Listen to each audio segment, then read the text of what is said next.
I'll just start my intro and we'll be rolling.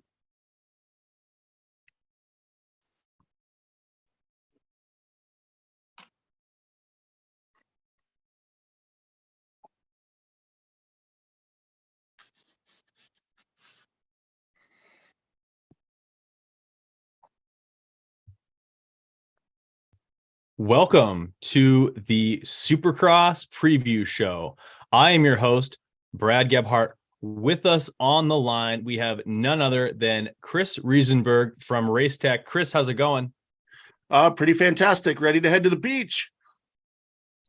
Heading to the beach. We're heading down to San Diego for round 3. And we also have on the line Denny Stevenson, the 1990 East Coast 125 championship from Supercross. Denny, how's it going? What's up, Debo? Fantastic. Ready to get some racing. It seems like forever since we've talked about Anaheim. So ready to talk about San Diego, a little arena cross, a little bit of everything. It certainly does feel like it's been a while. I will. Let's just jump straight into this as people start to file in watching on YouTube live. Checkers, you got a Race Tech rapid recap. Lay it down. Absolutely. And it's round 2, Brad. It's round 2. We are not going to round 3. We're going to round 2. There was not a second round last weekend, unless you're counting the dang arena cross that only the privateers showed up to. Anyways, let's jump into it. Race Tech Gold Valves, plush feel, drastically improved bottoming resistance, and increased traction. Did you know that suspension's more than just bumps and jumps, but can actually help you corner better too? That's right. Visit racetech.com. Use the code BigMx Radio and get a deal. Now let's jump into this rapid recap. Oh, yeah. Well, we just said it. Hopes and dreams got washed away in Oakland. No Supercross there. A bunch of the privateers headed on a voyage over to Arizona. It was a slam fest. Tons to talk about there. Carson Mumford's going to Pro Circuit Kawasaki, no longer on the Bar X Suzuki. Ken Roczen jumped ship off of Factory Show onto Factory Connection suspension for next week. Already one round in, changing things up on the RMZ. And then it feels like A1 was a month ago, but yet we're only going into round number 2 right now. It's only been 1 week off. Boys, what do you think, Debo? Well, I'm just really happy we had arena cross last week. We already spoke about Oakland. I think we all agreed that it was a smart move to cancel it or postpone it, at least move it to round 6. Gave it a huge opportunity for all of us and to turn our direction towards arena cross, which, you know, I had a long history in. You as well had a long history in, Checkers. We love the sport. We love the bull ring. And I think we can all agree that Arizona did not disappoint. Cade Clausen stank. He liked to bang some bars, lap down, chaos, fight in the pits. It's like the 90s all over, Checkers. Oh, dude, it was amazing to watch. We don't need to get too much into recapping that. We're going to look forward mainly to San Diego. Brad, what highlights stand out to you from the past week? What do we got to look forward to? Well, honestly, like the thing that kind of grabs me the most is the fact that we have a fill-in rider at PC in Carson Mumford. I'm really stoked to see him get an opportunity with some factory equipment. I think that's something that he'd been looking for quite some time. And I think he feels that's a linchpin to him having some success going forward. Whether that turns into top 5 rides or podiums is yet to be seen. We won't see him until round 2 in Oakland in a month's time. Yeah, like also the thing that sort of like kind of has some alarm bells going off for me is obviously Ken Roczen switching over to Factory Connection, bringing them in like only week 2 here. Kind of sounds like he's already starting to sort of work with the Suzuki and try and get it feeling like he's still not totally happy with it. As he gets faster, he's going to want to continue to make adjustments and stuff like that. Could he get lost down a wormhole? That's totally possible. But from my point of view, I'm just happy that we're going racing. Arena Cross was amazing last week. I did a podcast with Robbie McQuarrie, and there's a lot of buzz around that series, but we're back to Supercross. And I would like to hope that Cade Clason and Stank Dog can have a beer together, laugh it off, and just go hit the track, because Lord knows they're more than likely going to be in the same qualifying section at some point this year. And honestly, I think they both want to just steer clear of each other. I mean, that might start as soon as A2 or not A2 San Diego, with them being in the same qualifying session and having a beer together after a takeout is total arena cross fashion. Real quick, wanted to touch on the Mumford thing. I did hear I believe through Michael Lindsay that it was between Carson Brown, Chris Blose, and Carson Mumford, which was interesting that Mumford's the one that was picked, although he does have a lot of relationship with pretty much the whole industry in SoCal. Honestly, he grew up there. And I know that we talked a little bit, maybe off the air and on the air, about when's the last SoCal fast kid to come up. And Mumford definitely is set to potentially be that guy, and was as an amateur. So interesting to see him get the call. Maybe later on in the show, we can talk about, did they make the right choice, or should have they went with Carson Brown or the veteran Chris Blose, who has been, pretty much on the couch since the Paris Supercross that he won the first night and dang near won the second.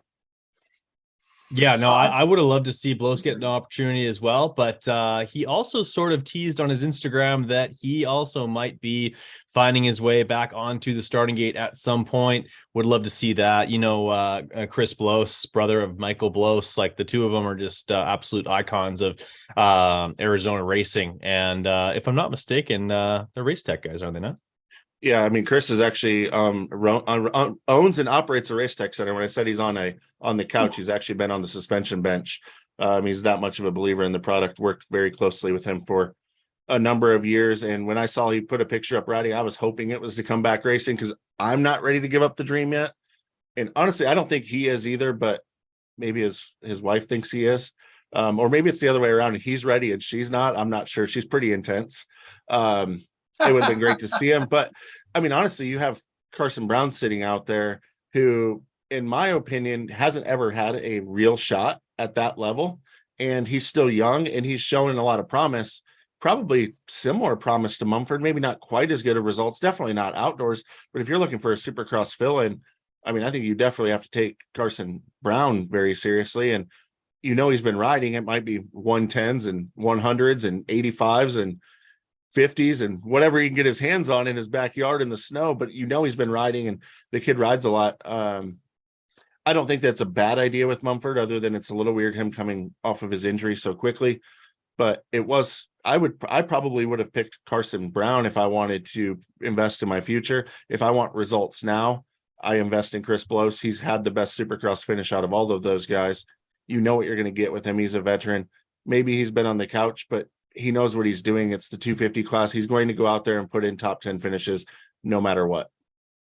100%. No, I totally agree, guys. So let's move on to our second segment, powered by BigMxRadio.com, which means we don't have a sponsor for that just yet. But Supercross invades Snapdragon Stadium for the first time. San Diego was first raced in Supercross back in 1980, back when Debo was like 28 years old.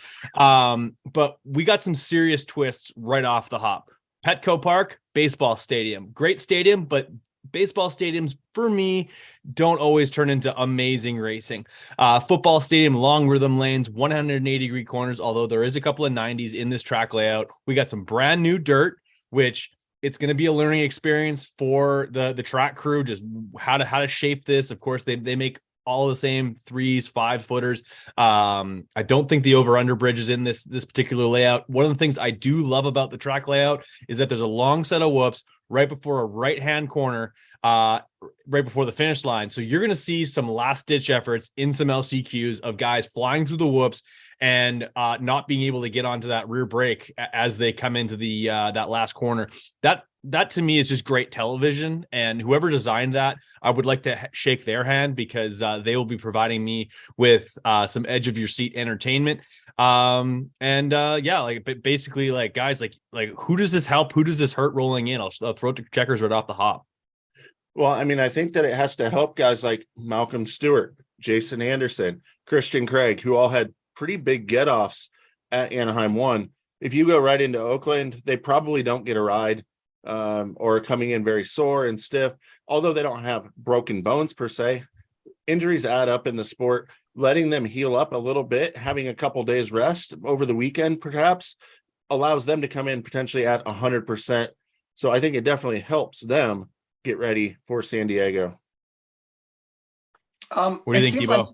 It seems like even though they've had a weekend off, to heal up, the teams really didn't have a lot to do to develop, because they couldn't ride most of their test tracks. Most of the test tracks are underwater. From the videos I saw, they're up there riding up in Hemet, some different facilities, different tracks they've never really rode normally. A lot of them were getting together. I bet Marvin wishes they didn't go there. Yeah, right in the hills. Marvin sustained an injury yesterday or a couple of days ago, hurt his wrist. We'd heard and left early. As it turns out, we will not see Marv this weekend with a bum wrist. That's a disappointment. Going back to even Ken, trying different forks and moving to factory connection. I'm interested to see where he's been riding. What facility did he move to that he's been able to test and get some honest suspension testing, because their tracks have been underwater. So I'm not sure what they've learned mechanically wise, suspension wise, motor wise, other than just more time on the bike, get a little bit extra time to heal up, like they said. But I know they got to be chomping at the bit. Me racing a lot of series over the years, the first round is always the greatest because everybody feels pretty equal. Everybody feels like they can win the thing. It's usually round three or four where you kind of settle in where your spot is in the track. Giving these guys a weekend off, this is almost like a brand new opener for a lot of these guys. I truly believe that we're going to see guys coming in, balls to the wall, very similar to what we saw to Anaheim. I'm not really sure what the dirt's bringing in at San Diego. I know it hasn't had much rain down there as far as the dirt they're bringing in. So hopefully the track's dry. We won't see as many ruts, but it's going to be hard to repeat what we saw for Anaheim 1 opener for sure. I think the one person, the group that might get helped the most with having this week off is, a guy like Mookie, who definitely hit the deck and needed a couple extra days to probably get his body right. But to be honest, I think he probably would have been fine rolling into Oakland regardless if that was a dry race. But I think of all the guys who are on the East Coast who didn't have to travel for an extra weekend. We know that's taxing on guys, and the fact that all those guys would have been able to ride, like all of the Club MX guys that they're out east and they're staying out east during this ride or this time. Same thing with guys like Christian Craig and Joey Savacci. Savacci's flying in for every single one, so he would have been back home putting in the work as well. I don't know if it gives those guys a huge leg up, but it's certainly just like in the fact that you're able to stay in routine and just ride like your typical your weekly routine and be able to go through that. Whereas like you have guys like Logan Carnow, who didn't go race arena cross, and then I think he was out in the hills somewhere doing jumps, which is awesome. That's a bucket list thing to be able to go do. But I don't necessarily know that it gets you ready to race Supercross any better than it did the week prior. Although I'm sure it turned into some Insta bangers. But either way, I think that there's some guys that are probably like feeling a little bit better about their bikes, feeling a little bit about their bodies, rolling into round 2, or actually round 3 rather, in San Diego. It's round 2. Let's just stop talking about it. It's round 2. I want to get you guys going though. But some off the wall stats I would not have guessed. Well, you kind of mentioned it when I brought it up earlier. Is that Tomac doesn't always really nail the results right off in a series, but for San Diego, it's his 3rd worst venue in terms of career average finish. He's in 9 visits to San Diego. He has an average of 6.3. Not really great for him. But then again, we didn't think he'd come out firing like he did at A1 either. And only Ken Roczen, Jason Anderson, Tomac, Webb, and Sexton all have 1 win there. No riders have 2 wins. Which of those riders I named do you think will be getting their 2nd win in San Diego this weekend? I know Anderson. I don't think it's Jason Anderson. I think it'll be Chase Sexton. I think he showed a really mature ride at Anaheim 1. I think he is destined. He also, I would assume, has went back east and had been riding while everybody else is on break. I think you bring a lot of the A1 nerves back into it again with that week off right after the first round. So I think that that's going to probably hinder Tomac. And I know that we say that as he just won Anaheim 1, but I mean, can you do it twice? I don't believe it. So I'm going to go Sexton is going to definitely be the guy to get 2 wins in San Diego.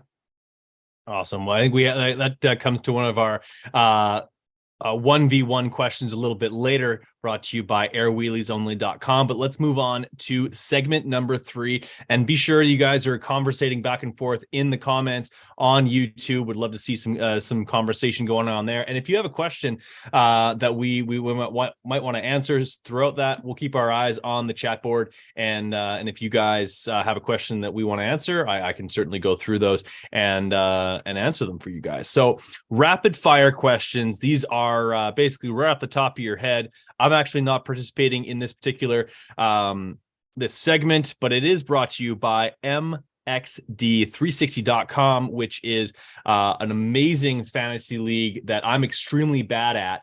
And we're going to talk about that a little bit later on. But it's a salary league. You basically have a certain amount of money to spend on your lineup, disperse it as you will. But be careful, because there are pitfalls that can happen. You want to try and buy some bargain guys and gamble. That's exactly it. You're gonna find yourself on the outside looking in of having a good finish, like I am after round one here, heading into round 3. And it's an awesome game. I hope that everyone goes over to mxd360.com and goes and checks that out. First question for Checkers: what place does Ken Roczen finish in the points in 2023 for Supercross? Ken Roczen at the end of the season will finish. Well, he won't finish the season, so that'll put him in 8th place. I already have red flags. He starts the season strong. He was only 5th at the opener. I didn't see a ton of flashes of brilliance. He went backwards in the main event. He's already searching and blaming the bike, in my opinion.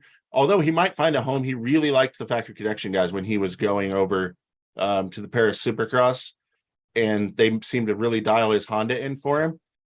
But I think that's short-lived. I mean, we've seen him absolutely love motorcycles before. He loved this motorcycle when he first got on it. That's why he signed with them. Yet all of a sudden, after one round of Supercross, you're not only changing settings and going testing, you're completely changing who's doing your stuff. Yeah, I'm out. He's 8th place is where Ken Roczen finishes at the end of 2023. Fair enough. I like that answer. Debo, your next question. In your career, what rider did you clean out the most? Well, that's a pretty fitting question, since we just came off watching Arizona Arena Cross, which brought me back a lot of memories. You know, there was a lot of confrontation that I thought, or controversy that I didn't feel that what really went on with Cade and Stank that big a deal. I thought that kind of just summed up what Arena Cross is all about. It's the foundation, what it was built on over 30 years ago. It's something that we did on a weekly basis, 2 nights a week, 4 main events a weekend. It was pretty standard. So it's hard to say who I took out the most, because it was such a common thing every single night. You know, I think one year we ran 72 main events, you know, over 72 main events. You're going to get knocked down a few times. You're going to knock down a few guys. You know, again, one of the most guys I battled with was definitely Mike Jones, Chad Pedersen. I think there was one time that Budman, I got into it when we were actually teammates. He took myself and I think Darcy Lange out up in Salt Lake City one year, and I came back to the pits and launched my bike in the Bud into the pits and asked him, like, what the fuck's this all about? We're teammates. We're not supposed to be cleaning each other out. And then a couple of times, Rusty Holland, I got him a few times. He's got me a few times, and to the point where we were fighting in the parking lot. And then Grayson Goodman, Denver one year, I was coming through the pack, took the win. Little did I remember that I cleaned Grayson out in a corner. And when he came up to me after the race on the track, because it's a 125 class, we still have the Tuesday main event. We do our quick podium with Robbie Floyd. And I think that Grayson's coming over to congratulate me. Little did I know that he throws his bike down and comes over and punches me in the helmet. And the next thing you know, we're all fighting on the track. All the mechanics, all the riders, security's all involved.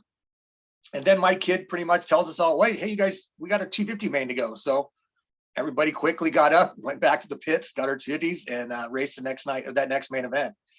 And that's pretty much was standard every weekend for, I don't know, I did it for 6 seasons from October 31st to the end of the year, or till March. So it was taking people out was pretty standard.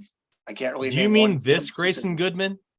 That Grayson Goodman that I have a picture of right now on these Road Champs MXS carts? That's him. Yeah. Dallas, born and raised, good friend of the industry, good friend of a lot of guys. Yeah. Hometown, Plano, Texas. Plano. Team, Plano Honda. Yep. That's where And you know who else I have actually here? And he's a freestyle guy, oddly enough. The number 3 of Denny Stevenson. Yeah, that was a hell of a game. You put that in there, and my buddies would make fun of me because it goes, it's Denny Stevenson. You could race your bikes around. That was they were supposed to make a bike for me that year. What was the company? I can't think of the name of them.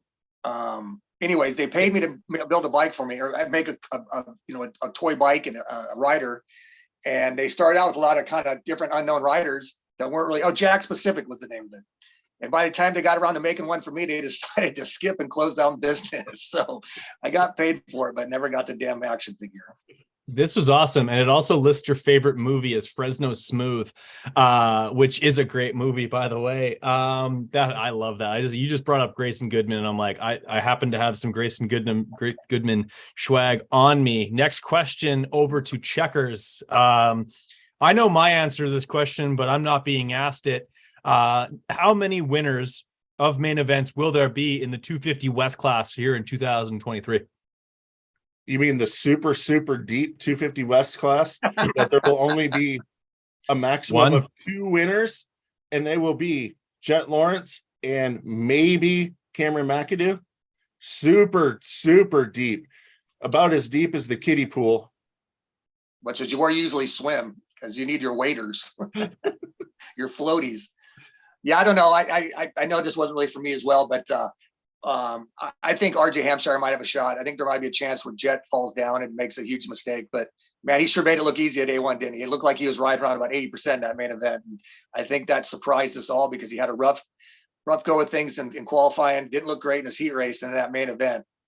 I think that was the Jet Lawrence that we all riding like we know and love.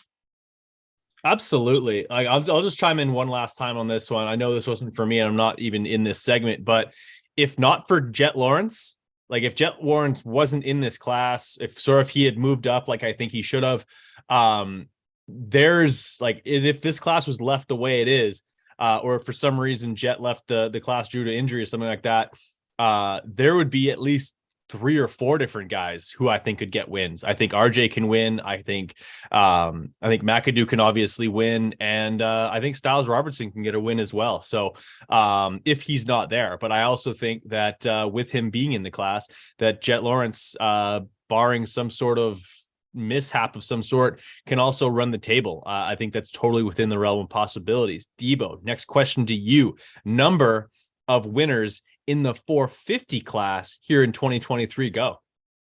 Well, if I'm not mistaken, they had 5 last year. I think that was correct. So this year, I can't really see why they couldn't get to at least 4 and 5 again. Obviously, Eli's already got his win. Sexton, I think, has got to get a second win of his career. Malcolm has got to be getting his first win of his career. Anderson's got to be picking up his pace where he was from last season because he was crushing it last year. And finished out the season, I think, with 4 straight wins. Did not ride well at Anaheim. I heard he had a crash during the week. He had a crash during practice. So we're at 4 right there. I don't know the 5th one. I definitely don't think Ken's going to win on that Suzuki. That's kind of, I'm sticking my flag in that one. No wins for Ken. Webb looked really good last week. He almost won around last year at Daytona, or was that Atlanta? It was Daytona. So I'm going to stay with 4. I think that's going to be our 4 winners. I don't think we're going to see anyone really surprise anyone. I think Tomac's going to get a run here, and I think I see Eli winning 7 rounds this year. Oh, that's how many he won last year. So I could certainly see he's only got 6 to go left, and we're rolling into round 3 here. So he's got good chances to be able to do it. I can't see right now, but I'm willing to bet that there's a pit board that says it's round 2 being shown. That's totally fine. Checkers, best 3 arena cross racers of all time in order. Go. Do you have any hard questions? Number 1, super easy. You wrote these. I know. You didn't have to tell everyone. The GOAT of arena cross, Buddy Anton, has over 100 wins, 5 championships. Numbers don't lie. Also with 5 championships, the OG arena crosser, Dennis Hawthorne out of Texas. Cannot forget him. That's a lot of titles. It's way before my time, but the numbers say he's the guy. The 3rd one, because of the most titles, also dominating performance, Tyler Bowers was a bad dude in arena cross. And honestly, if I'm putting Darcy Lange ahead of Tyler. He could have kept on winning. You'll notice I did not mention the current top guy in arena cross right now, Kyle Peters, and that is simply because the fact the competition hasn't been there for him. Kyle Peters has been an amazing arena crosser. Jace Owen was a great arena crosser, and I believe he won all but 1 main event. Kyle Peters, I think, won all but 1 main event. Those guys, though, they didn't have any competition And no, I shouldn't say it that way. That's definitely putting down the guys that are racing, but they're on another level and they need more guys like that. If it was a race like last weekend in Arizona, every single weekend when Kyle Peters is wrapping up these titles, then he can join that conversation. Until then, I don't want to hear it, because he was in a period where I don't consider it real arena cross, but thank goodness real arena cross is back. And I think that years to come, it's going to continue to build, because the show that they put on, the money that they're putting up, the tracks that they're building, and the care that they're giving, and the innovation that they're doing to make sure the riders are putting money in their pocket is working. So those are your three right there, without a question in my mind. If you want me to keep going down the list, then you start to get guys like Josh Demuth, Gavin Faith, etc., that have multiple titles, but the top three are pretty simple. And if you want the best dash for casher of all time, I'm staring at him right now with a smile on his face. He's on the line. A race tech hat on his head, and a 125 Supercross title. That's Mr. Denny Stevenson. Yeah, 1999, 2000, like 1988, 99, 2000, 4 laps for $5 million or a sandwich. I'm taking Denny Stevenson. Like, he was that good at it, and it's still to this day it blows my mind that he's willing to go on YouTube and talk about motocross with me. But honestly, like, not to dispel your top three, but I'm putting Darcy Lange ahead of no one asked, but I'm putting Darcy Lange ahead of Tyler Bowers, only because he's Canadian and he did it on 2 strokes. And when it was on both classes, you'd ride a 125 and a 252 stroke same night. That was awesome. Last question of the Dash for Crash, which is brought to you by MXD360.com, a fantasy league that you need to be playing. If you're not already playing, you can sign up today. Debo, best thing about being a factory rider, versus being a privateer. I think I know the answer to this one, but like, you were both. You were a privateer. You were a full-on factory superstar. What was the best thing about being a factory rider, aside from just like getting all the girls you'd ever want? Well, back then, 90s, it wasn't a big difference, other than, and I was pretty blessed. For one, I had my dad was my mechanic. It was my mechanic from the age of 6 years old on. I was used to traveling with him all the time as it was. 1990, I got the factory ride with Suzuki. And it, as far as 90, 91, 92, 93, and then, slowly in the privateer, 94, 95, and then then we did the Great Western team in 96. We were traveling in a box van all the time. My dad was in a box van. All the riders were in a box van. The teams were in box vans. The mechanics were in box vans. We flew back and forth. I pretty much was doing the same thing when I was a factory rider on to when I was a privateer. Obviously, the money was a lot better. The bike was a little bit better. Mitch did a lot of my bikes over the years. So for me personally, it wasn't a huge extreme of difference, because it wasn't like I was going from a van like a lot of these guys are traveling today, or a Sprinter van to a semi. So for me, it was just more about, I don't know. It was good all the time. I was blessed. I had a great, fortunate career with my dad and I. Very blessed to stay relatively healthy, race as many years as I could. Back to guys this year have it much differently. They got their own little, motorhome to go sleep in or hang out in. They got their semi that they can get away from everybody. And so it's night and day different these days than it was back then. So hard to compare. Were you ever propositioned by a young female in an autograph line? Yes or no? Well, I've told this story before. 1996, we're down in Houston, Great Western Bank team. We have the big trailer. We have a huge sound system. The place is just blasting. We've all made the main events, I'm pretty sure, that night, and proceeded to give everything away we could, all of our gear, all of our plastic, everything was flying out of the truck.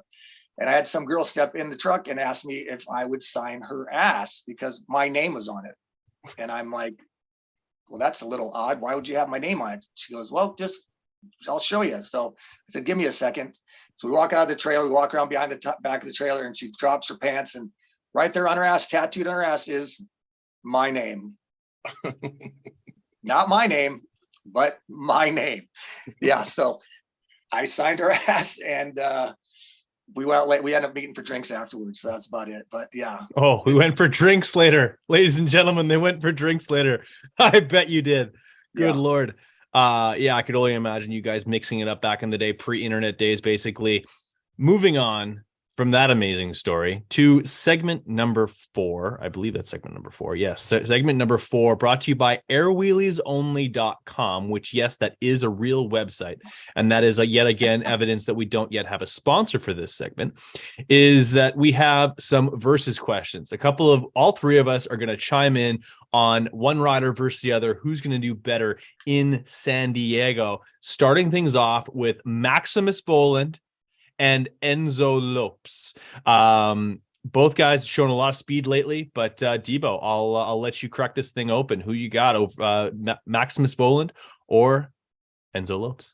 Well, again, like you said, they both looked really good at A1. Enzo Lopes already has a pretty solid Supercross career, solid results in the past. Max, on the other hand, I think came in with like 3 results last year. He looked really poor in Supercross. Didn't look good outdoors. So I'm going to go with Enzo for San Diego. I think his momentum's going to keep rolling. The Club MX bikes seem to be rolling real well with him. Max, I don't know if he's going to be able to continue. He looked great at A1, but for San Diego, I'm going to go Enzo Lopes. Checkers. I got to tell Denny while he's wrong. Yes. I'm going to do the same. A1 was great for Lopes. Fast qualifier, runs up front in the heat race, gets a nice finish in the main event. Fact is, he's not on a factory team. The consistency is never with the guys that aren't on a factory team. He's not going to be able to back it up to that level back-to-back weekends or back-to-back rounds over and over again. So I'm going to take the gamble that he's not going to be able to be consistent again. And I'm going to take the ultimate guy that's been inconsistent, that's practically still a rookie in Supercross because he's crashed out so many times. But to me, he showed something really special at Anaheim. And that was that he was really fast, but really in control. I think Max Voland crushes Enzo Lopes by a couple of spots in San Diego. Sporting Wood crushing. Sporting Wood just asked if shallow field.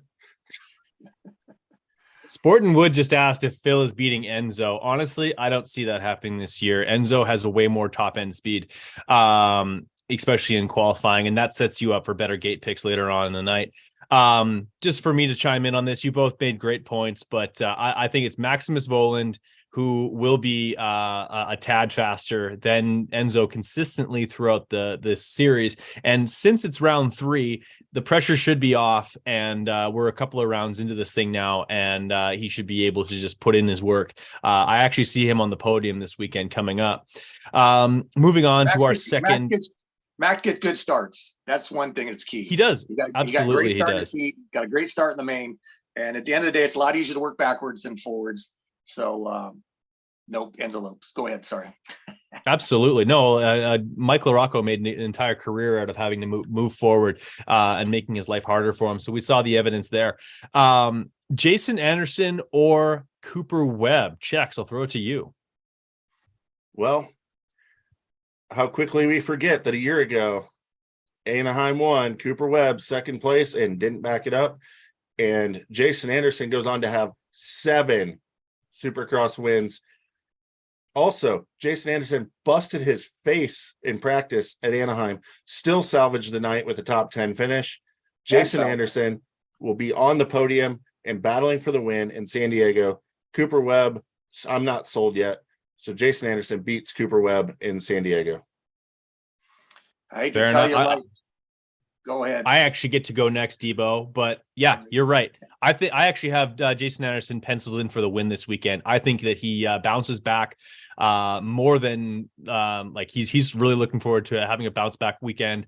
And honestly, like you said, I still need to see it from Cooper Webb. I don't know if he is a contender or a pretender right now. I'm still leaning more over towards the pretender side of things. He might make me eat those words, but for right now, I'm giving the edge to Jason Anderson. What do you think, Debo?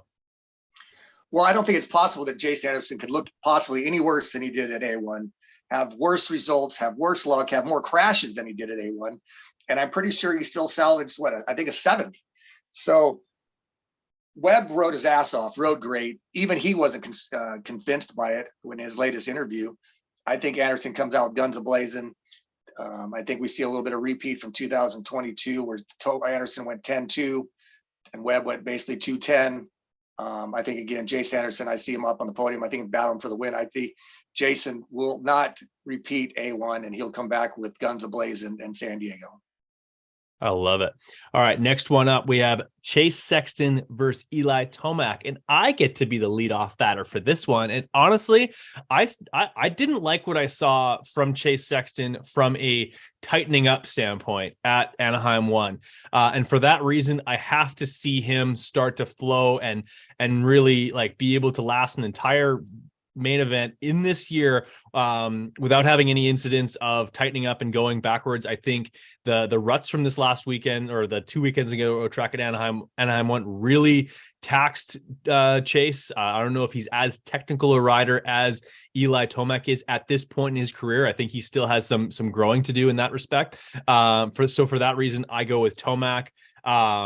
Just for the fact that the two of them are they're both at the pinnacle of their game right now, but Tomac seems so locked in. I really like Tomac this year. I think he's going to back up his win with another podium performance this weekend in San Diego for round 3. What do you think, Debo? Obviously Chase rode tight. That track, very busy, lots of ruts. We talked about it last week that it wore guys out. It was a man's track. And for Chase to lead, get tight, and still get on the podium in third, avoid tucking the front end, avoid crashing the whoops, which he did last year more than a handful of times, I think he can still come out of A1 looking pretty positive, feeling well about himself. Obviously didn't get to win, missed an golden opportunity while leading, but still didn't piss it away. Only, 5 points down to Eli. I say this weekend the track is going to be relatively old kind of Southern California track. Won't see as many ruts, won't see nearly as outdoor technical that we kind of saw A1. I see Chase, similar to what Checker said at the beginning of the show, I see Chase getting his shit together, getting out front early and taking off and pulling off with the win. So I don't see Eli off the box. I think he'll run top 2, top 3 right with Anderson, but I think Sexton squeaks the win here at round 2 in San Diego. Round 2. Chase Sexton, San Diego. What do you think, Chex? I'm mind blowing that I get to agree with Denny, and I thought there was no chance he was going to go against his new best friend forever, Eli Tomac. But BFS. A few things that factor into this. Yes, Sexton got tight. My thoughts are he was thinking big picture championship. What he proved that he could do during the outdoors. It's okay to take a third on a night that you're not comfortable, especially when the track was probably one of the most demanding Supercrosses I've ever seen, because the fact they were still doing all the rhythms, but it was so ruddy. The curbs at the bottom, the jumps and stuff were so gnarly. And those conditions are all Eli Tomac. If he's dialed in those circumstances, he is absolutely one of the best that's ever done it. He is unbelievable in those circumstances. I'm not sold on Tomac being on a new bike yet, going to a new venue where now he has to learn the new bike. Yes, it looked amazing at A1, which he's never had happen before. So he could prove me completely wrong on that. That's okay, because it doesn't matter. Even a great Eli Tomac will not beat Sexton, because Sexton on a normal Supercross track, after getting the opening round jitters out of the way, coming away with the podium, he is going to be lightning fast. He is going to be extremely hard to beat, and my pick to win San Diego. Which means he'll go back to back, because he won last year. So obviously new venue, new dirt. It's still San Diego, baby. It's still Southern California. I'm with you, Chase Sexton. Good call, Chex. Tough to split those two. They're both clearly at the pinnacle of the sport right now. Kind of reminds me, Debo and Checkers, you might even be able to remember this as well. 2000, when McGrath won his last championship, he was still the number one guy, and Ricky Carmichael was like in his second year, finally starting to figure it out, finally starting to move forward. But it was still Jeremy McGrath's world, and we were all just living in it. I still feel like we're sort of still there with between Tomac and Sexton. Like it's not quite they haven't switched roles yet, where in 2001, of course, Ricky Carmichael came out. He won all but 2 races that particular year and took it over. I think that will be like years to come for Chase Sexton. I don't know if we're quite there yet, but I could be wrong, because if I'm not mistaken, in 2001, San Diego, I think, was Ricky Carmichael's first win that year. Well, you brought up the king, and I'm going to go completely off the off the cuff here and throw in a little plug to win the King's gear, because we didn't do that during our MXD 360 segment. That's right. Go sign up before the end of the season for MXD 360. It's like $12 or something, maybe $13. And yeah, it's basically a $12 raffle ticket. Plus, you get to have fun playing fantasy.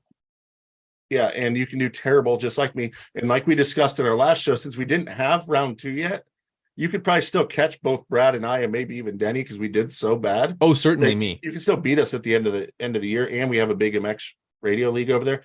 So you have a chance to win a Storm Lake Honda CRF 110 for winning. But even if you don't win, you're randomly entered to win the King's gear. So get over there, mxd360.com, sign up, join the BigMx radio league with us so that I can kick all your butts when I come back, bounce back this weekend, just like Malcolm Stewart's going to do. Absolutely. You're usually really strong in round 3. For those who are playing, if I haven't already added you to the BigMx Radio League, just direct message me your team name and I will add those in before this weekend's race in San Diego. Moving on to our last 3 versus questions. We have 2 guys that honestly it's hard to split these guys. If they're standing both in front of you, it'd be hard to tell them apart just by how similar their careers are in the fact that they've harnessed the power of gravity with their bodies and just hit the ground on a regular basis. A lot of injuries for the both of them. Debo, this one's to you.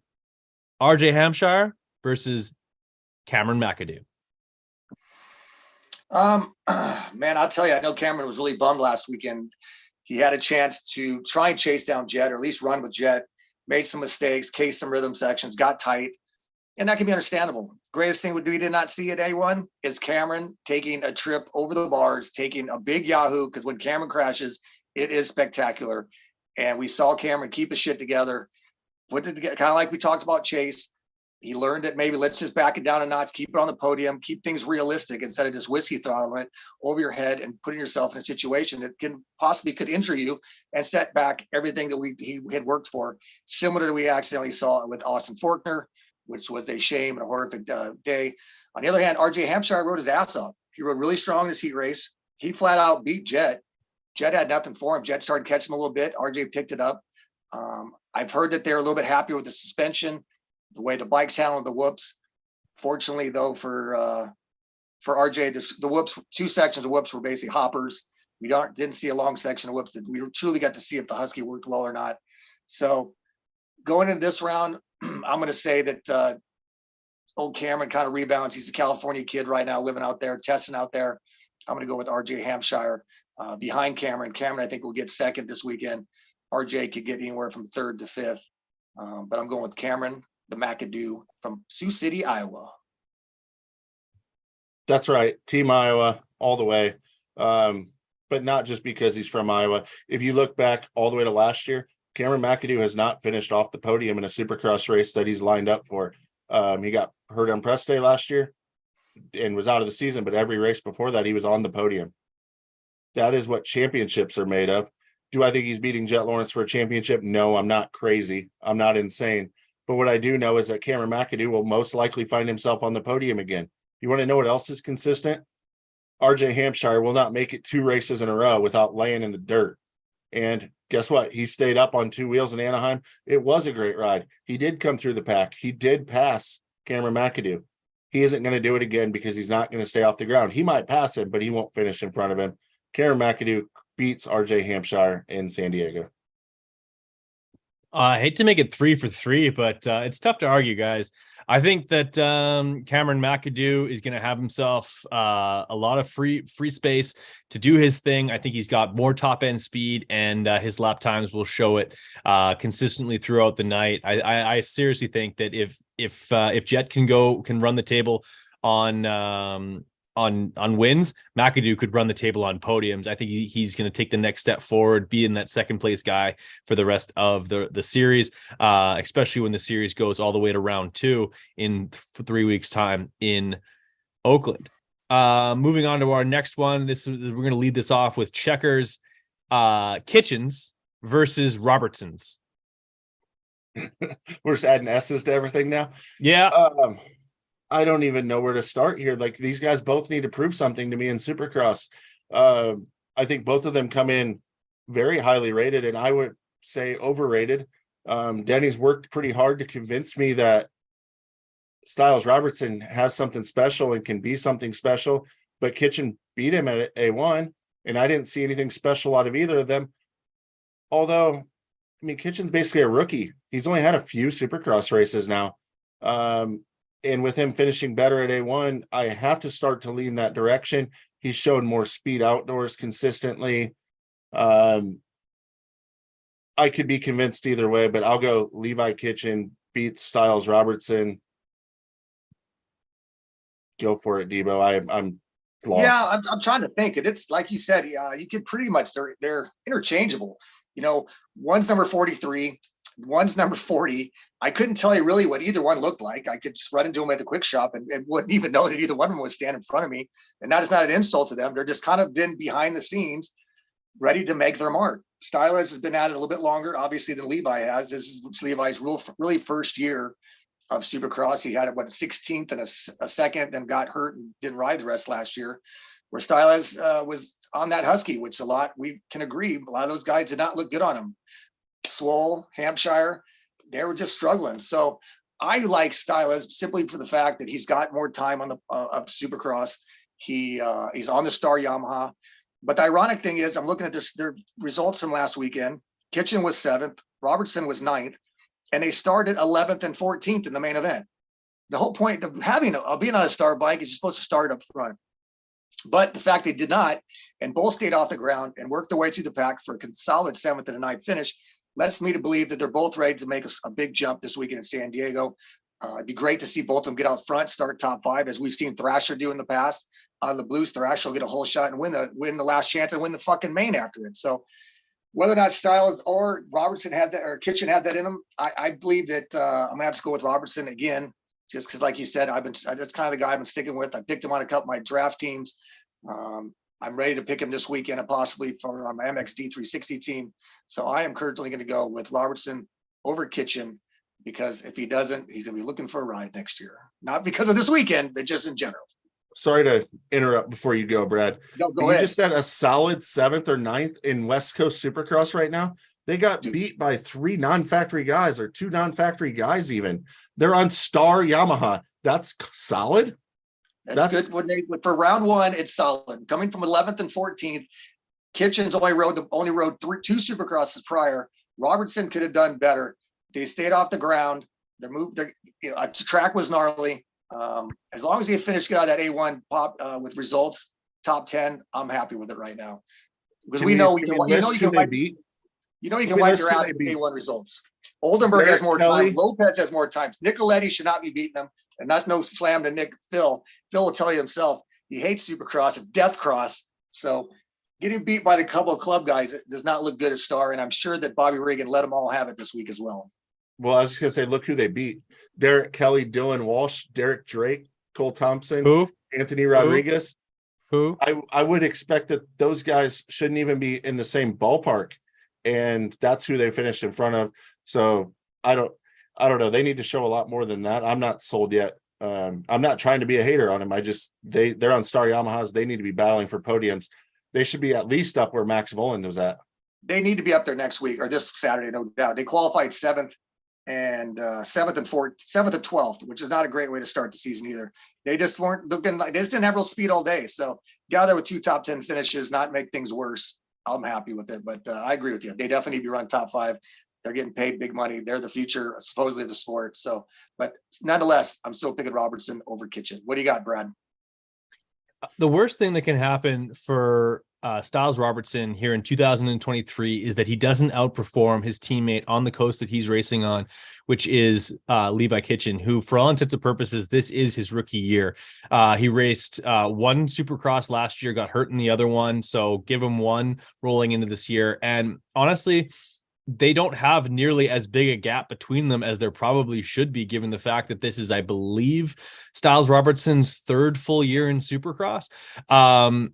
I actually expect Kitchen to continue to have a little bit of a chip on his shoulder, progress week to week, and by the end of the series, I think that he ends up ahead of Styles Robertson in the point standings. And I think that spells what I'm worried about for Styles is that throughout the season, he's going to have more and more pressure on him to perform. And the question is, does he perform under pressure or does he crack? And that's yet to be seen. But if he cracks, that's a huge problem for him. And I think it's going to be Kitchen taking it out as he continues to progress and get faster in Supercross.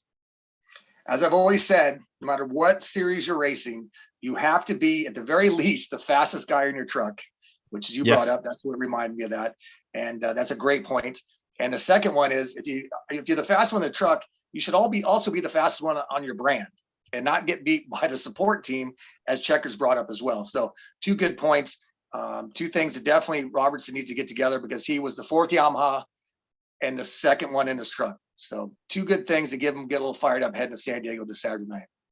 And he should be fired up. That'd be good to see. It would make for great racing. Last one on the versus questions. We have Dylan Ferrandis versus Ken Roczen. So we're going all Euro for this last one. I get to bat first on this one. Honestly, I think that that Dylan Ferrandis is on the rise. I think that his career is young and still ascending, whereas I think we're probably into year 2 of Ken Roczen sort of steadily declining within the sport.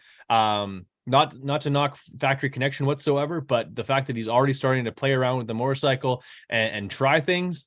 Obviously, that means that Ken Roczen is still trying to be competitive and wants to make the bike better, but that also means that the bike has a long way to go before he really feels comfortable on it, even though he felt super confident on it 3 weeks ago or 4 weeks ago, or whenever he jumped on that bike. It must have been over a month ago already, but still, I'm going to go with Ferrandis on this one. I think he has his starts figured out, and if he has his start figured out, he'll have a lot fewer issues sort of working through the pack and not having to butt heads with guys like Jason Anderson and stuff like that. So I actually give the edge here to Dylan Ferrandis. I think that he's going to be a top 5 guy very consistently throughout this year, and I think that Ken Roczen is going to be on the outside of the top 5, back half of the top 10 throughout the year. What do you think, Debo? Yeah, I can agree with all that pretty much. I think Ferrandis, for one, is in a different part of his career, obviously, than Ken is. I think he's very happy with the Yamaha, especially the 2023 model. We'd heard that even coming into Anaheim, that he was ecstatic about it, loved it, comfortable. Eli was the one that wasn't that happy with it. They both seem to have it pretty dialed in. They went 1-2 in their heat race. Ferrandis got good starts in his heat. Qualifying, they were right by each other. Ferrandis was 3rd, Roczen was 4th. Heading into the main event, it was Roczen who started 3rd, ended up 5th. Ferrandis started 9th, ended up 3rd. So I think we got 2 guys going different directions in their career. Ferrandis, I expect big things out of this year to be better because, as we had talked about in the past, he's got to get good starts to run up front and see what the pace is. Last weekend was pretty benefit with the ruts. San Diego, I think, will be a little bit more open, a little bit more hard packed. But again, I think Ferrandis takes down the Frenchman. Dylan Ferrandis will beat Roczen at San Diego. Checks. Yeah, I don't agree. I know actually I'm going to use Denny's exact words of one good start in a heat race doesn't mean his starts are fixed. Ferrandis still started like crap in the main. I think he benefited a lot from an extremely technical Anaheim 1 track, which I think flat out just if they started 1 and 2 on the track together, I think Ferrandis beats him. The fact is, Roczen's a great starter. He's great at the beginning of the season. He's going to feel all comfy on his brand new suspenders that he has. And good or not good, they're going to feel great to him because it was his choice and they let him have what he wants. So he's coming in happy to round number 2. He's always strong at the beginning of the year. He will start at the front of the field and fall backwards. Ferrandis will start at the back of the field and come forward, but he won't have the benefit of the track separating guys as much, making people make as many mistakes. He won't be able to catch all the way up to Ken Roczen and beat him at this race. Later in the season, give me Dylan Ferrandis all day. But for this one, early in the season, fired up, brand new suspension to be excited about. Give me some Ken Roczen to kick Dylan Ferrandis's butt. Whoa. Have either one of you ever gone skiing before? Cross country skiing. Well, like I don't know about you guys, but sometimes when you're on a ski lift, sometimes the lift operator will jump on a chair at the top and be on his way down when you're on your way up, and you'll like kind of wave to each other. That's kind of how I see the race going on with Dylan Ferrandis and Ken Roczen, is that Dylan will be on his way to the front of the pack, and then maybe Ken will be on his way down back towards the back, like maybe like ninth or so, and they can wave at each other on like a triple and be like, hey man, how's it going? Not bad, how are you? And yeah, I think that's sort of how that scenario is going to work in San Diego for round 3. Yeah, so that's your third segment, brought to you by airwheeliesonly.com. It is a real website. We're playing Supercross Survivor. I hope Which was a limit. 40% of the team's riders can't believe it. That's crazy. We were playing Supercross Survivor. Yeah, I'm still playing. Who you picking, Brad? Who you got this week? I got Ken Roczen this week. I'm going with Ken Roczen this week because I figure he does better at the beginning of series than he does at the later portion. So I'm going to pick him now. He's going to get like 8th, and then I won't have to worry about picking him later on in the season when I'm like sort of like rolling the dice and looking for somebody to get a top 10 that doesn't normally get them. But yeah, like you guys are both out. Yeah, thanks, Barsha. Yeah, Barsha. The A1 Slayer slayed both of us. But he would have been a tasty pick too, because he's another guy who like does awesome at the opening round and then is kind of like completely invisible like at round 15 or so. Yeah, Anderson took me out 2 years ago. Yeah, you think you pick a good a top 10 sure rider, and Barsha was top 10 all the way to the last 2 laps ago, and Marv fell in front of him and cleaned them both out to 11th and 12th. And I didn't even pay attention. I had so many different leagues and games going. Someone brought it up. Trisha Voden, I believe, who plays MXD, she brought it up on Facebook. She's like, man, Marv killed me. And I'm like, oh, son of a bitch, who did I have again? Fuck, Barsha gets 11th. Yeah, so the Survivor game, Checkers had 2 weeks to implement some type of mulligan so we could all buy back in, but no. So we're down to only 40% or 60% of the teams are left after 1 round. Yeah, good job, Checks. Yeah, between Barsha crashing out. And who was it that ended up sneaking by and getting in the top 10? Was that Adam Cianfro? Was that my pick? Yeah, total gift. I can't believe you went with him. I mean, that was a very shaky first pick. Yeah, I figured it's going to be boom or bust. I think I was either going to be like awesome, and then I don't have to pick him for the rest of the year, so that you kind of get him off my plate. It's kind of my same idea that I'm doing with Roczen for this round as well. And then because I don't want to have to rely on AC for a top 10 finish in round 8. I don't know if he'll be there for me to pick him. You know who else wasn't in the top 10? Who's that? Christian Craig. Yeah, nice segue. He eliminated some people too. It's time to debate with Debo, and that's the topic of the question: is Christian Craig, last year's champion on the West Coast, great rider, switched into a brand new team, riding an Austrian-backed manufacturer for the first time in his pro career, and if I'm not mistaken, maybe in the first time he's ever raced a Japanese or an Austrian manufacturer, period, because of course he was on Hondas and Yamahas on 80s, and then he was all over the place on Japanese manufacturers throughout his pro career. Debo, we're going to debate with you right here. Will Christian Craig finish in the top 5 in 8 or more rounds in the 2023 Supercross season? Well, this is a very funny subject, as we've spoken about before, and someone Checkers and I have motherfucked each other about for probably the last 4 to 5 seasons. Checkers was very insistent that Craig was never going to get a 450 factory ride. And then he got the 450 factory outdoor ride from Star last year. And even though he's had, replacement rides with factory Honda, didn't start the season with a contract on a 450.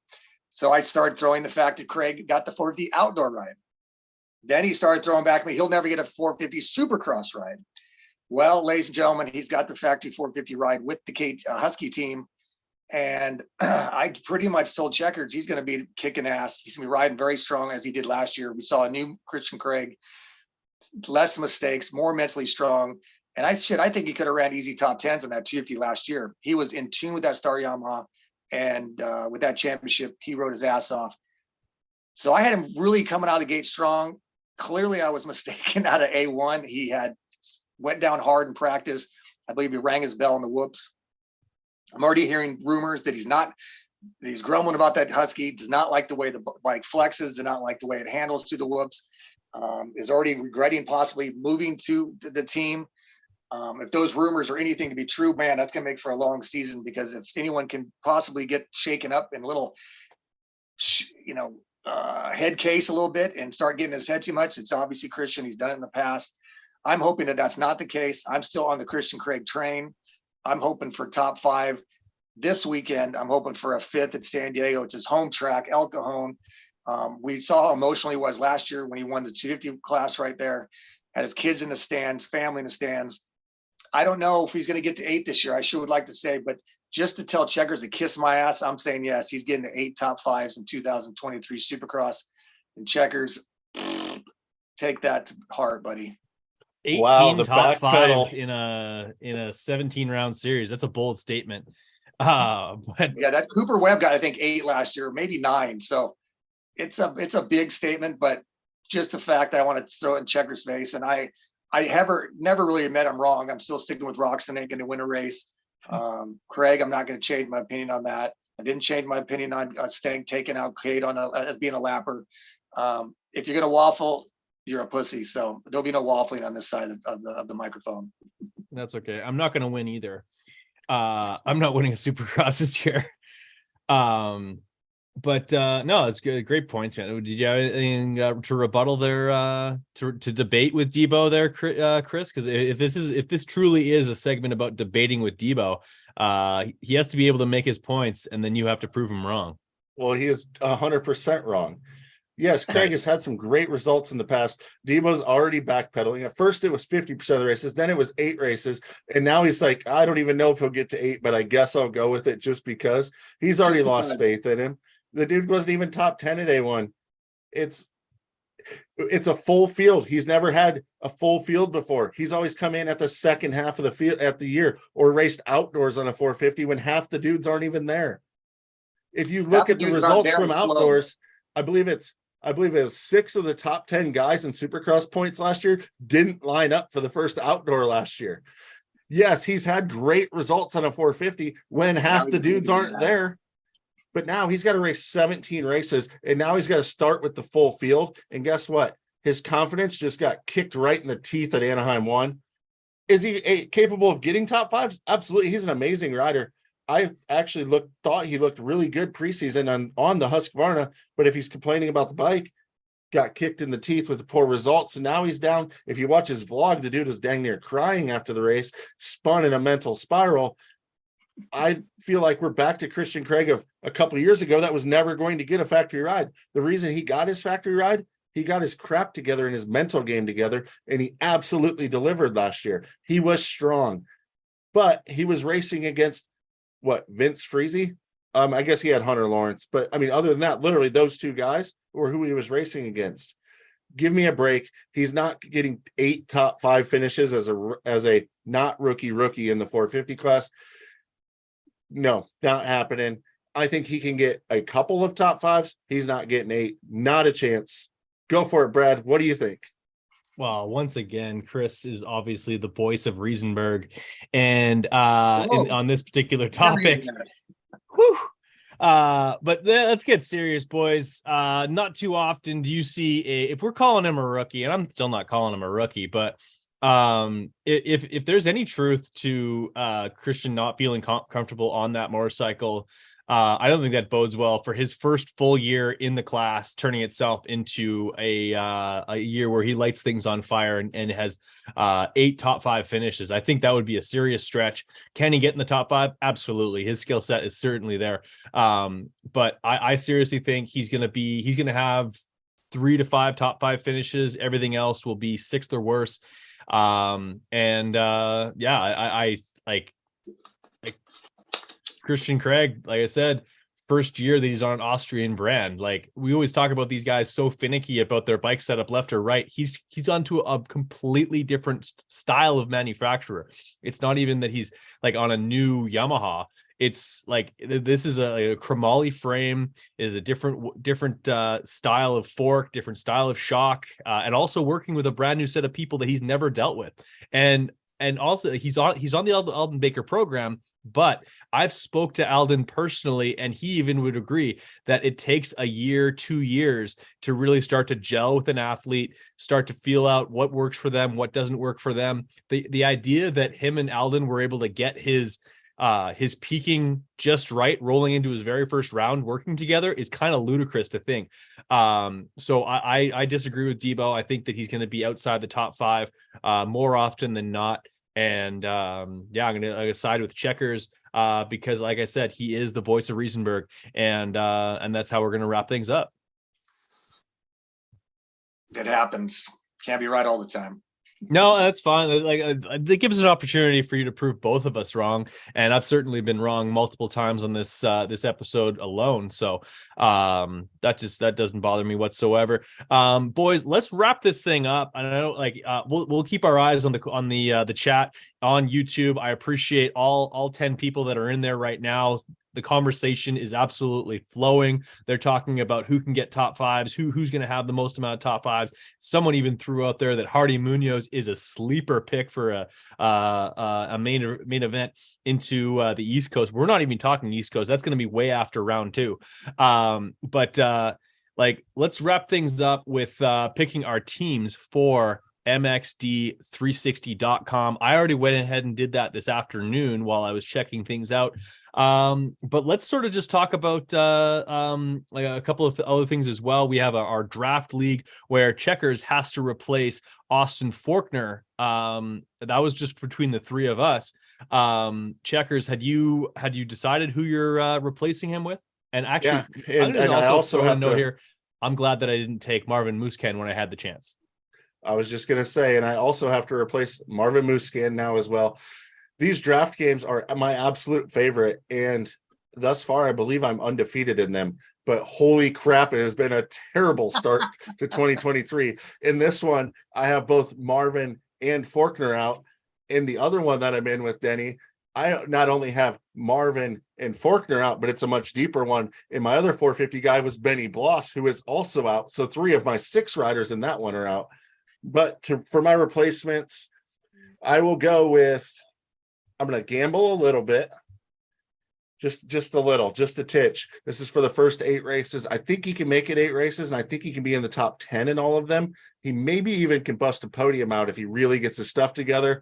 I'm going to go with the number 9 of Adam Cianciarulo and probably be replacing a rider again next weekend. Ouch!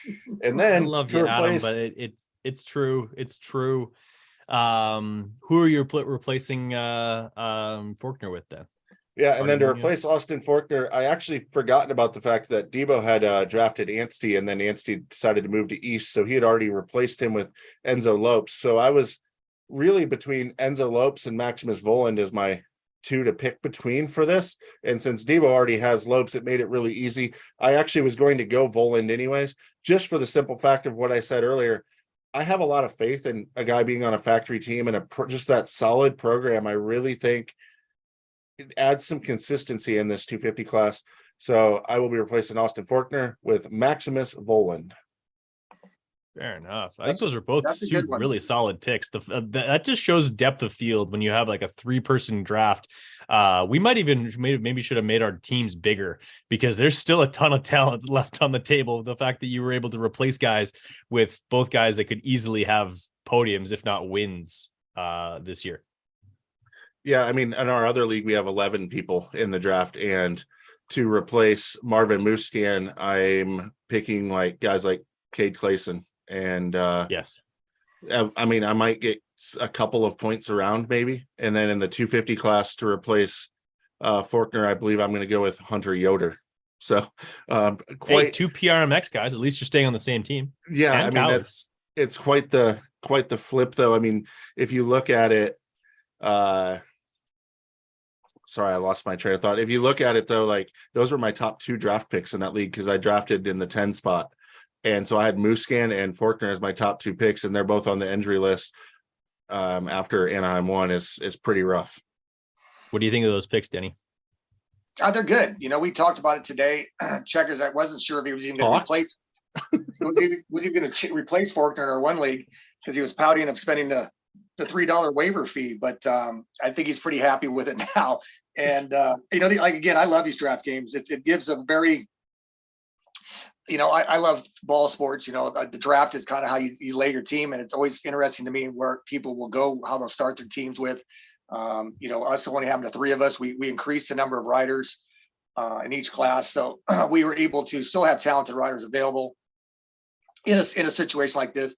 Like Checker said, in another league, there's 11 of us, so right off the bat, 22 riders and from the 450 class already taken, and predominantly 44 250 guys already taken. We didn't really go specific east and west then because we drafted a little earlier. We didn't know exactly specific coast, so it's solid. We coming into this round, the three of us are still pretty close together. I believe, Brad is leading with 122 points, led by Sexton, Craig, Nichols, and Roxon, as well as Jet, Robertson, and Kitchen. Two of your guys right there who you better hope do well. While myself, I'm in second, and I've got myself Tomac, Barsha, Webb, Wilson, McAdoo, suffered by Pierce Brown going down last weekend. I'm hoping that Pierce will be back this round, and Enzo Lopes. And then trailing, obviously, Checkers, about 30 points back after a miserable weekend, is Chris Riesenberg. There's no reason with him at all. And so that's just our draft game. Let's talk about a little MXD. That's the one everybody can get involved with. We all three had a brutal weekend to start things off. Big crashes. Marv didn't live up to the hype. Pierce Brown, I had on my team. He went down. I started out pretty much right away with 0 points when he went down and didn't even make the main. So starting out, like any fantasy game, you can't start without your full 8 riders. And I went in with 7 and definitely paid the price. Oh, boys, as with all due respect to your terrible nights, you can stand in awe of the ineptitude and idiocracy that is my picks for this particular round. In the BigMx radio standings, I currently sit 18th of probably 17 people with a score of 98 points, which I was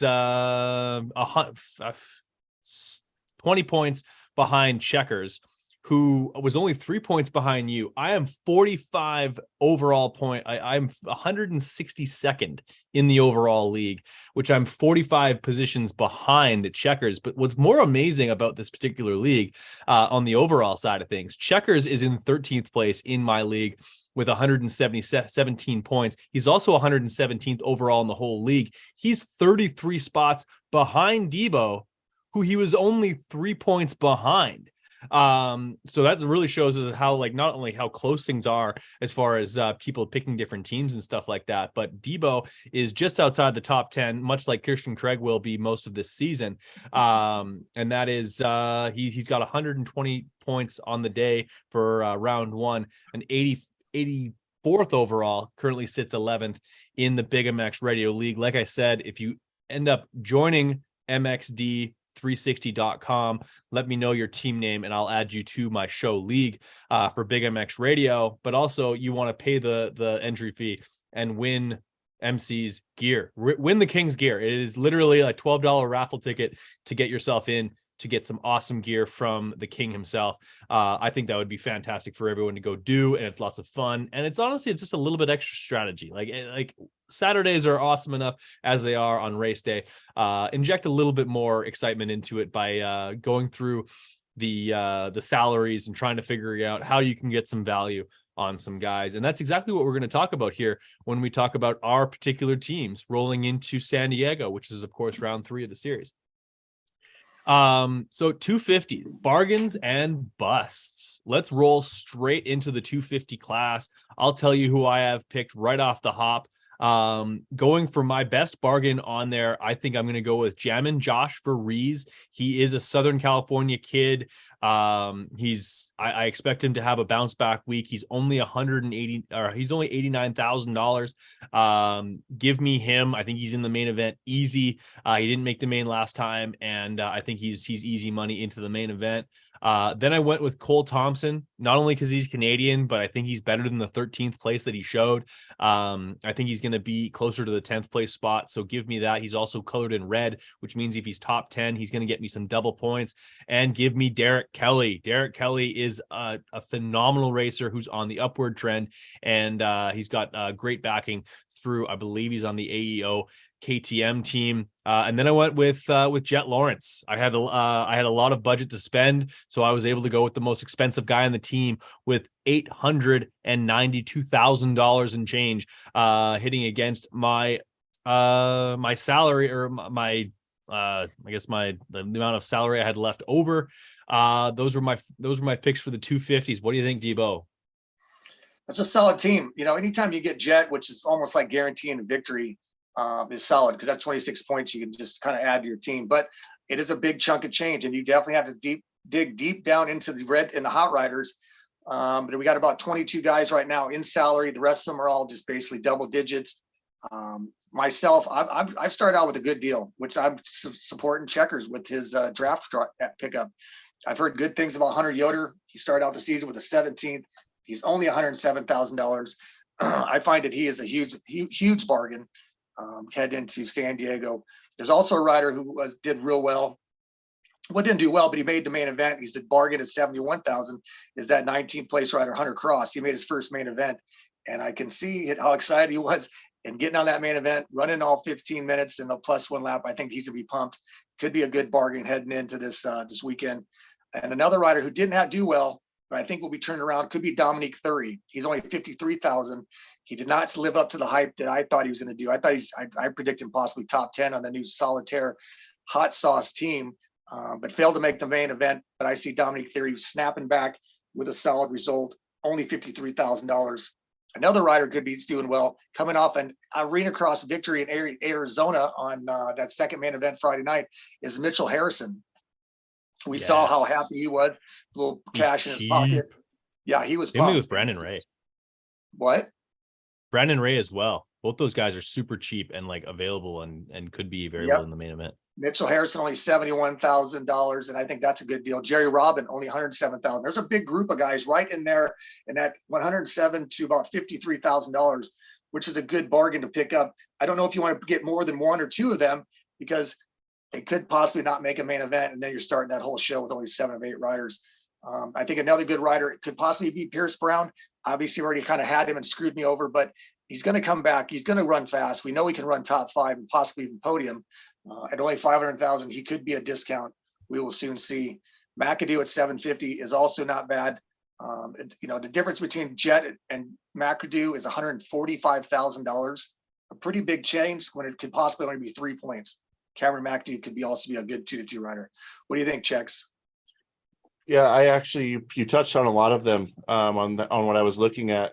I think Dominic Thury is a main event guy every single time. He just had a terrible A1. He was able to go get some gate drops in at the Arena Cross last week and really stayed out of trouble, and you barely even seen him there, which is actually a great thing at Arena Cross. And that was his kind of first one there. I have a lot of faith in that team and the program over at the Heartbeat Hot Sauce Team Solitaire program. They run a tight ship as far as the bikes will be solid and the riders will be solid. They have what they need to get the job done. So I think Thury's in the main event and he's pretty cheap. I'm going to take a little bit of a gamble and honestly built my team around Thury and Austin Politelli, who got podium both main events at the Arena Cross. And what that told me really was he's okay with that motorcycle. It was at elevation too, with him being a big guy. That maybe he's figuring the 250 out, a little bit more time on the bike. I feel like he's a borderline 450 main event guy. And so in this 250 West class, if he's not in main events, that is a problem. I feel like he will be in the main event, and at $27, I have to put him on my team. And so that left a lot of budget.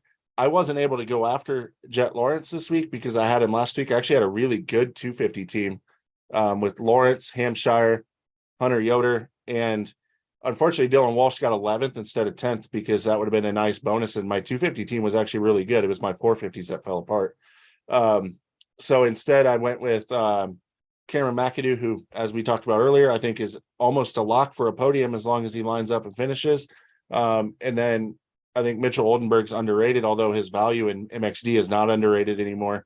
After talking a little bit and knowing Pierce Brown's racing, I might readjust my team a little bit, save a little bit of money. I mean, I could save $71,000 if I'm going from Oldenburg down to Pierce Brown, give up a little consistency for maybe some more potential upside, though, because I don't think it's a secret that I think Pierce Brown has more outright speed than Oldenburg. Oldenburg's just proved to be consistent.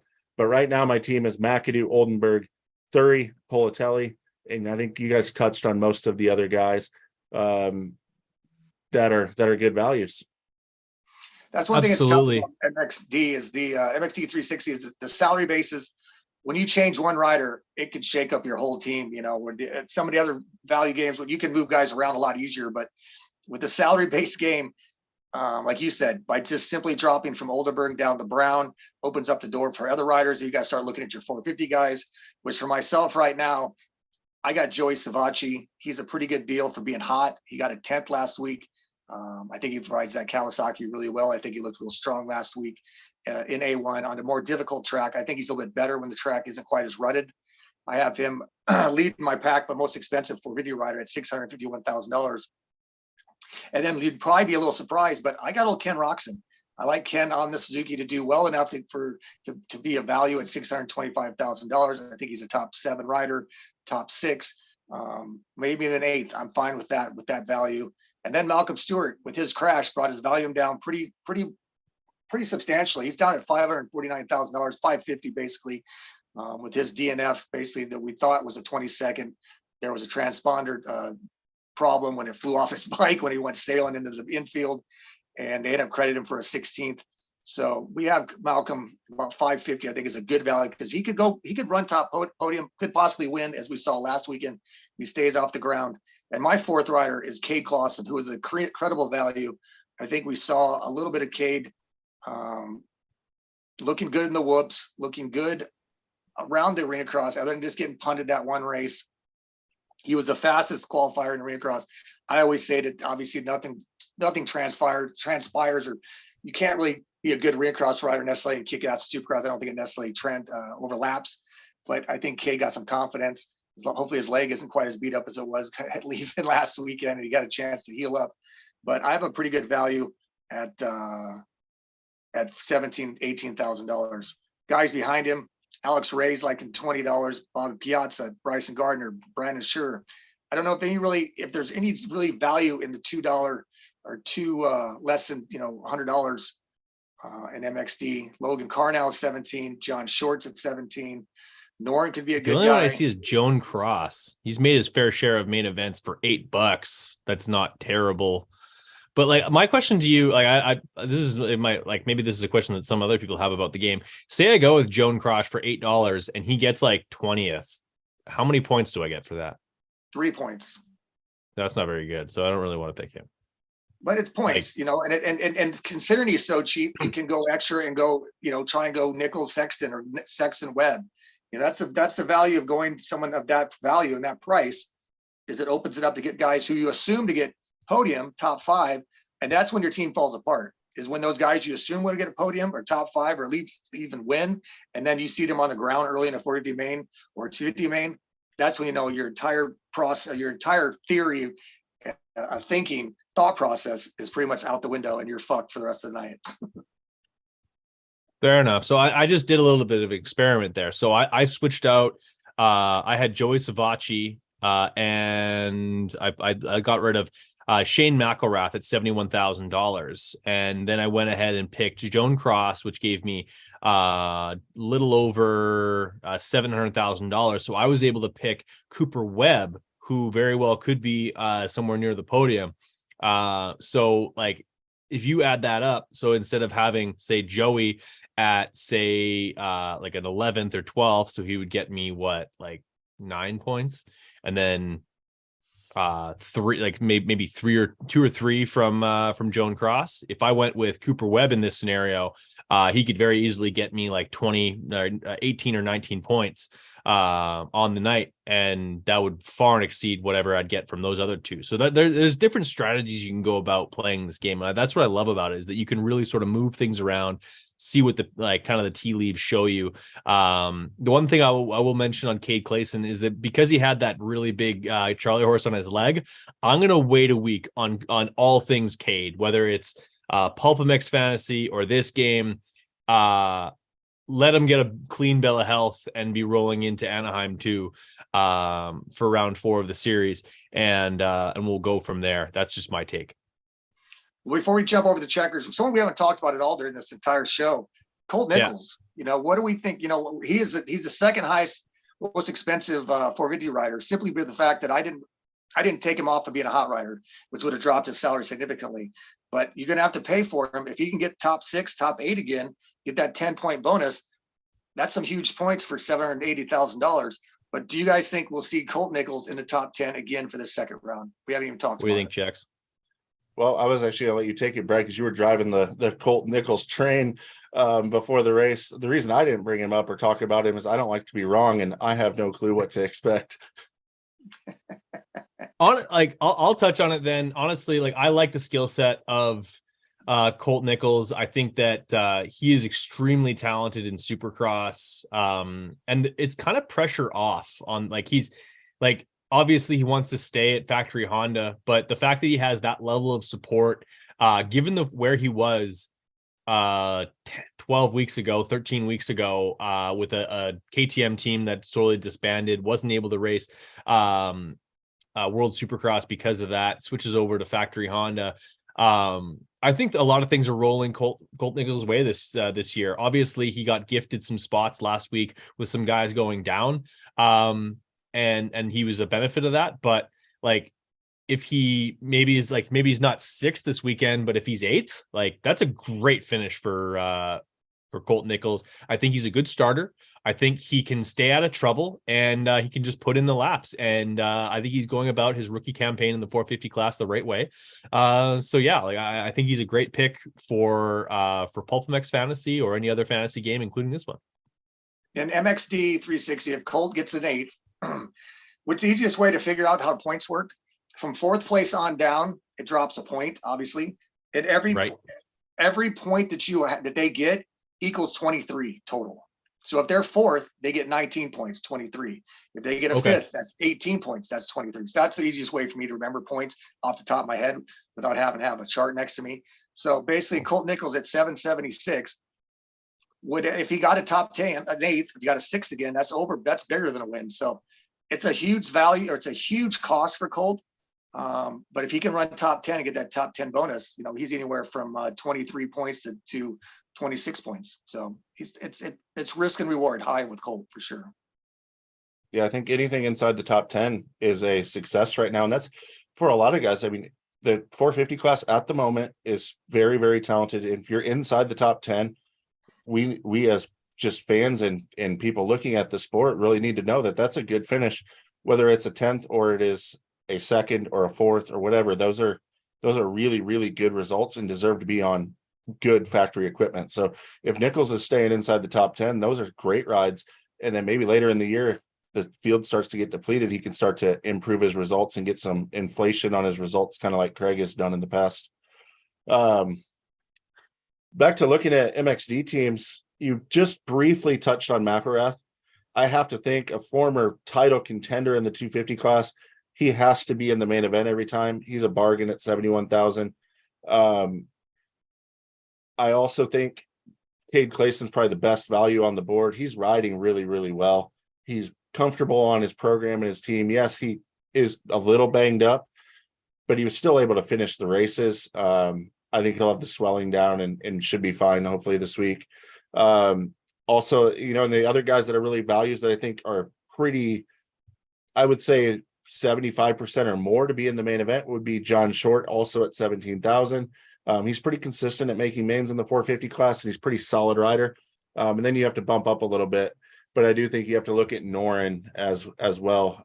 He was pretty good in Supercross last year, if I recall, and maybe a little underrated. So Freddie Noren's maybe worth a look.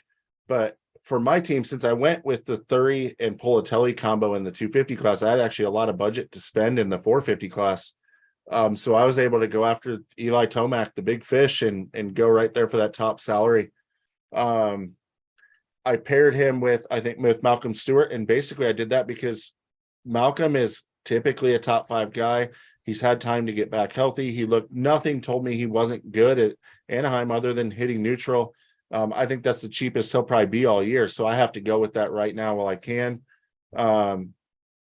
Unfortunately, I wasn't able to spend my money on Cade Clayson, probably the best value in the class, because I took a bullet and had him at Anaheim 1 last weekend or 2 weeks ago when my team sucked. So I picked up another value rider that I believe should be in the main event. Just had his third child. Kyle Chisholm is 160,000. He's a solid main event guy. He was not feeling well. He was very under the weather at Anaheim 1. So it was uncharacteristic for him not to be in the main event. But if you look at the guys that are making main events, he's beating guys like John Short, Freddie Noren, Kevin Moran's with his eyes shut every single weekend, as long as he is somewhat healthy and not sitting on a toilet. So Kyle Chisholm will be my fourth guy. So I have Tomac. Oh, I didn't even mention my other guy. Denny's going to be so proud. I think he's a value, is Christian Craig. And I mean, I'm between him and Barsha on this. I'm wondering if Barsha's maybe going to get a little of that first round mojo going that he didn't have at A1 down in San Diego. But right now I have Christian Craig on my team. As much as I give him crap and it's fun to argue with Denny, there's no doubting the guy looked great on the bike. He did come out firing in practice before his crash. So if he's back to 100%, he definitely could put up a lot of points for the cost that he is. That might be one where I watch practice and see which one's looking better. I think Craig is pretty easy to tell. If he looks good in practice, he's probably going to be good in the night show. And Barsha, I think he's going to be just solid no matter what, unless he crashes twice. But I think that was more due to track conditions. So those are my guys. Make sure you're not picking guys like Benny Bloss that are injured, or Marvin Muscan, who I also had, who had a crappy A1 and is not available to me. All right, I'm going to throw down my team, and then we'll let Debo give us his team because he's actually good at this game. So 250s, I've kind of shuffled things around just while we're talking, just because I've seen a little bit more value in some of the guys we've been talking about here. Let's go Jet Lawrence, Derek Kelly, Cole Thompson, and Dominic Thury. Let's go Team Solitaire all day long. Fucking love that team. And that Heartbeats a Hot Sauce team company sent me a little goodie bag. I'm going to be opening that tomorrow morning live on Instagram. So Heartbeat Hot Sauce, go check it out. They're available on Amazon. 450 class, Colt Nichols, Jason Anderson, Justin Hill, and Cade Clayson. And I still have $17,000 left in my queue. I think that's good value, tip to tail. What do you think, Debo? Give me your team. Yeah, I think that's solid. I'm going to go my 250 West team, Cameron McAdoo, Stylers Robertson, and I'm going with the Solitaire team as well.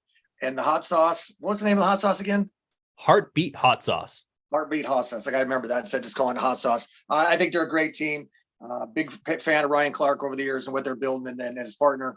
I got Cole Thompson and Dominique Thury. Both of them, I'm hoping for good things. I think Cole, I see a top 10 on him, no problem. Not no problem, but he got a 13th at A1. He's had some great results in the past. Thury, like I said earlier, he's a top 10 guy. Just had a shitty night at $53,000. I think he's great. So McAdoo, Robertson, Thompson, Thury are my two hot guys. 450 class, I got Savachi leading things off. He's a hot rider. Rocks and Malcolm, just like Checker said, I think Stewart's probably the best value. We might see him all year long. And then I have Clausen. So I like to keep things 4 and 4, 4 hot, 4 and 2 not, and 4 non-hot, basically 2 and 2 in each class. And I'm kind of sticking with that format for this San Diego round 2 as we head south to the whale's vagina. I love it, boys. I also love that we were able to keep the show at basically exactly 90 minutes. This is exactly what we've been looking for. I hope people enjoyed getting the conversation going on YouTube Live. This was so much fun. Thanks to the 10 people who watched throughout the entire show. They argued with each other just about as much as we did here on the show. That's kind of what that's all about. I would love to see that number grow continuously over this. So if you had fun, tell your friends about it, jump in there, talk about it as well. And like I said, go to mxd360.com and enter to win the King's gear. Debo, thanks so much for making the time again tonight. Awesome. Thank you for having me. Always a good time. I look forward